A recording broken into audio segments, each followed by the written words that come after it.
حضرت الیاس علیہ السلام۔ حضرت الیاس علیہ السلام عظیم انبیاء میں سے ایک تھے جو بنی اسرائیل کے لوگوں میں رہے۔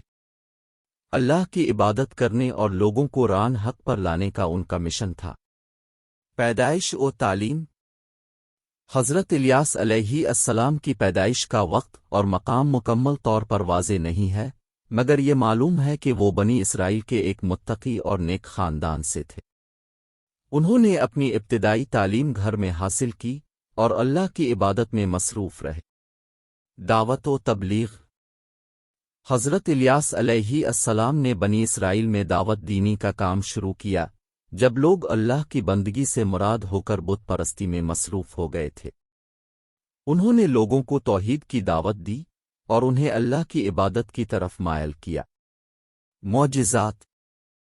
حضرت الیاس علیہ السلام کی زندگی میں مختلف معجزات ظاہر ہوئے۔ ایک معجزہ یہ تھا کہ جب انہوں نے اللہ سے دعا کی تو بارش ہوئی اور قحطینی علاقہ میں رزق فراہم ہوا۔ ایک اور معجزہ یہ تھا کہ انہوں نے مردے کو زندہ کر دیا۔ وفات۔ حضرت الیاس علیہ السلام کی وفات کے بارے میں مختلف روایات ہیں، لیکن یہ معلوم ہے کہ اللہ نے انہیں ایک کرامتی طریقے سے اپنے پاس بلا لیا۔ ان کی مرادیں واصل ہو گئیں اور وہ اللہ کی رضا میں رہے۔ آپ کی زندگی اور تعلیمات آج بھی لوگوں کے لیے رہنمائی فراہم کرتی ہیں اور ان کی مشہوری اور اعتبار میں کمی نہیں ہوئی ہے۔ حضرت الیاس علیہ السلام کی زندگی کے بارے میں دنیاوی معلومات بہت محدود ہیں اور ہمیں ان کی بیویوں، بچوں اور خاندان کے افراد کی خصوصی معلومات میسر نہیں آئی ہے۔ قرآن اور حدیث میں بھی ان کے خاندانی تعلقات اور شخصی حیات سے متعلق معلومات زیادہ تفصیل میں نہیں ملتے۔ یہ بھی ممکن ہے کہ حضرت الیاس علیہ السلام کا مشن خصوصاً دعوت و تبلیغ پر مرکوز ہوا ہو اور اس وجہ سے ان کی زندگی کے دیگر پہلوؤں پر زیادہ روشنی ڈالی ہی نہ گئی ہو۔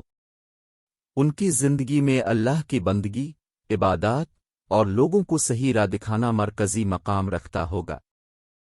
حضرت الیاس علیہ السلام کے معجزات بھی قرآن مجید اور حدیث میں خاص تفصیل سے ذکر نہیں ہوئے، مگر ان کا ذکر بطور ایک عظیم نبی ہوا ہے جو اللہ کی راہ میں لوگوں کی رہنمائی کرتے تھے۔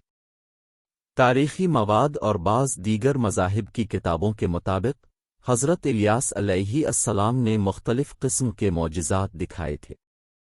ایک معروف واقعہ یہ ہے کہ انہوں نے دعا کر کے بارش روک دی تھی اور پھر اللہ کی رضا کے لیے دعا کر کے دوبارہ بارش ہونے پر مدد دی تھی۔